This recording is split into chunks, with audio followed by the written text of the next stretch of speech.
প্রথম দিনেই ৭৬ মিটার পর্যন্ত পানি উপর দিয়ে গেছে। বাঁধ নির্মাণ করা এটা কোনো সমাধান না। এখন ওই দেশের নদীর মাঝখানে বাঁধ দিয়ে দিলে এটা আবার হিতে-বিপরীত হয়ে যাবে। বন্যায় যখন মানুষ মরে আপনার তোমার মনে পড়ে, বন্যায় যখন মানুষ মরে। বাঁধ নির্মাণ করা এটা কোনো সমাধান না। সারা বিশ্বে একটা দেশের সাথে সমুদ্রের সাথে একটা সমুদ্র কানেক্টেড। আমরা যে বলি অমুক সমুদ্র অমুক মহাসমুদ্র, মাঝখানের উপরে বাদ নাই, একটা পানির সাথে স্থলবিহগুলো কানেক্টেড। এখন ওই দেশের নদীর মাঝখানে বাদ দিয়ে দিলে এটা আবার হিতে-বিপরীত হয়ে যাবে। আমরা যেটা চাচ্ছি সেটা হচ্ছে, বাবা তুমি হয়তো রাস্তা বাচ্চা ছেড়ে দাও, পানির গতিতে চলো। প্রকৃতিকে কখনো কেউ ঠেকাতে পারে না, প্রকৃতির গতিতে চলো। কিন্তু তুমি যখন প্রকৃতি ঠেকাবে তখন আমরা বিকল্প প্রকৃতিকে তোমার প্রকৃতি আটকানোর পরে আমরা সেই প্রকৃতিকে ভিন্নভাবে ব্যবহার করার জন্য আমরা সেই পলিসি গ্রহণ করবো। তখন আমরা বলেছি যে যদি সে বাঁধ না ভাঙে, যদি পানিকে স্বাভাবিক যদি না ছাড়ে, তখন আমরা এর চেয়ে উঁচু বাঁধ নির্মাণ করার জন্য আমরা বলবো।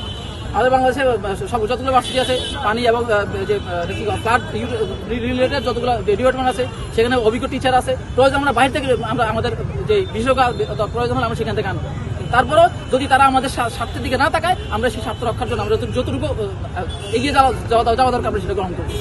আমরা তো প্রতি বছর এখানে মানুষের তাদের যে আধিপত্যের কারণে আমরা মৃত্যুবরণ করবো না, আমরা করতে চাই না। এটা আমরা সার্বভৌম দেশ, লাখো মানুষের জীবনের বিনিময়ে এই দেশ আমরা পেয়েছি। বাঁধগুলো আছে সেগুলো গেটগুলো খুলে দিয়েছে, যার কারণে মাত্র এক রাতের ব্যবধানে পানি শুধু প্রথম দিনেই ৭৬ মিটার পর্যন্ত পানি উপর দিয়ে গেছে।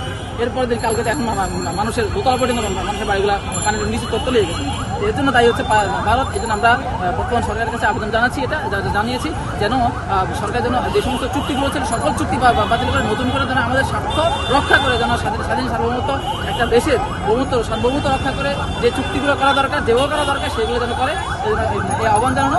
২ নম্বর হচ্ছে যে শুধুমাত্র পানির হিসাব না, বরঞ্চ ভারতের সাথে যত ধরনের চুক্তি আছে, গ্যাস আছে, ট্রানজিট আছে, করিডোর আছে, সকল ধরনের চুক্তি যদি তারা আমাদের স্বার্থ রক্ষা করে যদি তারা রাজি না হয়, তাহলে আমরা আমাদের যে পদক্ষেপ আছে আমাদের দেশকে স্বাধীনতা রক্ষা করার জন্য আমরা যে পলিসি গ্রহণ করা দরকার আমরা সেটা করার জন্য হ্যাঁ, যদি যেহেতু আমাদের রাষ্ট্রীয়ভাবেই সেই পলিসি নির্ধারণ করার জন্য আমাদের উপদেষ্টা মহোদয় বলেছিলেন যে আমরা পানির সাহায্যের জন্য আমরা ওনারা কাজ করছেন। তাহলে এখন এই মুহূর্তে আমরা ওনাদের দিকে তাকিয়েছি, যদি ওনারাও যদি আমাদের সে উদ্দেশ্য সাধন করার জন্য চেষ্টা না করে, তাহলে আমরা আমাদের বিকল্প ব্যবস্থা আমরা গ্রহণ করব।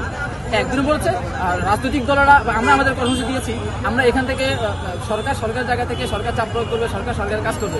আমরা আমাদের জায়গা থেকে যদি আমরা অতি সত্বর আমরা হয়তো হাই কমিশন অনেক ভয়াবহ ধারণ করেছে, এতে আপনাদের কোনো সহযোগিতা কোনো ফান্ড বা কাজ করা হচ্ছে? জি অবশ্যই। আমরা অলরেডি বৈষম্যবিরোধী ছাত্র আন্দোলন, যেটা অনেক বড় একটা প্ল্যাটফর্ম, সেখানের মাধ্যমে আমাদের কার্যক্রম চলছে। আমরা সেখানে সব ধরনের যত ধরনের আশেপাশে আমাদের যতগুলো রিচ আছে আমরা সেগুলোকে সংগ্রহ করে সেগুলো প্রচারের ব্যবস্থা করছি। এর বাহিরে যত ধরনের এখান থেকে তো শুধুমাত্র ত্রাণটা পাঠানোর ব্যবস্থা করা, এটা তো করছি। ওইখানে যারা স্থানীয় দলগুলো আছে, রাজনৈতিক দল আছে, সামাজিক সংস্থা আছে, এরপরে শেখ আবুল সাহেব আসুন্না ফাউন্ডেশন আছে, এবার যতগুলো সংস্থা আছে তাদের মধ্যে আমরা সেখানে প্রচারের জন্য ব্যবস্থা করছি।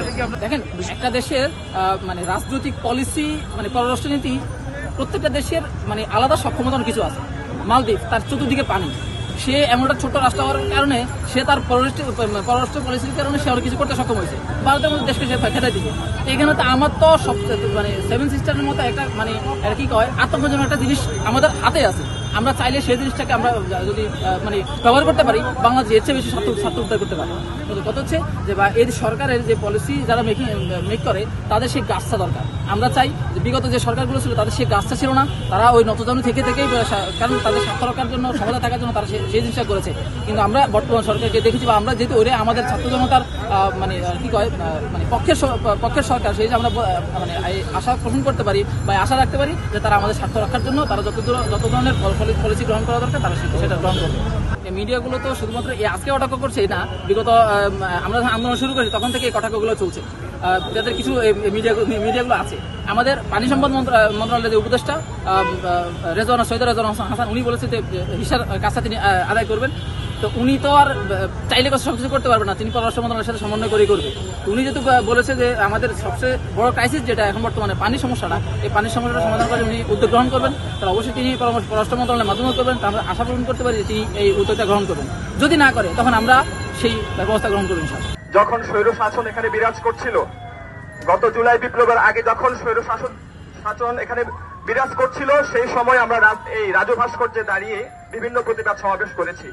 আজকে আমাদের স্বাধীনতা অর্জনের পর ভারত যদি আমাদের উপর এই ধরনের কোনো কিছু আগ্রাসন চালাতে চায়, তার বিরুদ্ধে আমরা তার চেয়েও আরো বড় প্রতিবাদ করতে পারবো ইনশাআল্লাহ। আমি শুধু একটা কথা বলতে চাই, মালদ্বীপের মতো একটা ক্ষুদ্র দ্বীপ রাষ্ট্র যদি ভারত খেদাতে পারে, আমরা বাংলাদেশের জনগণ ভারতকে পেদাতেও পারবো ইনশাআল্লাহ। আমরা বেশি কথা বলতে চাই না। ভারতের সাথে তার কোনো প্রতিবেশী রাষ্ট্রের সম্পর্ক ভালো নেই, সুতরাং ভারতের সাথে বন্ধুত্বের কোনো সম্পর্ক হতে পারে না। একটাই সম্পর্ক হতে পারে, প্রতিবেশীর ভারসাম্যপূর্ণ সম্পর্ক। আমরা আমাদের সরকারের কাছে এই আবেদন রাখবো এবং সামনে থেকে যারা ভারতকে বন্ধু রাষ্ট্র বলবে তাদেরকেও আমরা বয়কট করবো ইনশাআল্লাহ। এই ভারত আমাদের বন্ধু রাষ্ট্র হতে পারে না।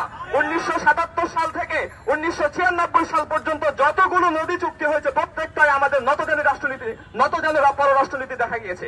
আমরা বর্তমান সরকারের কাছে আবেদন করব, পুনরায় নদী ভিত্তিক নদী চুক্তিগুলোকে পুনরায় আবার করা হোক এবং সেখানে বাংলাদেশের জনগণের পক্ষে, বাংলাদেশের জনগণকে বাংলাদেশ এবং অববাহিকায় যে রাষ্ট্রগুলো রয়েছে নেপাল সহ সবার মাঝে যেন সুষম পানি বন্টন করা হয়, সেই চুক্তি আবার পুনরায় করা হোক।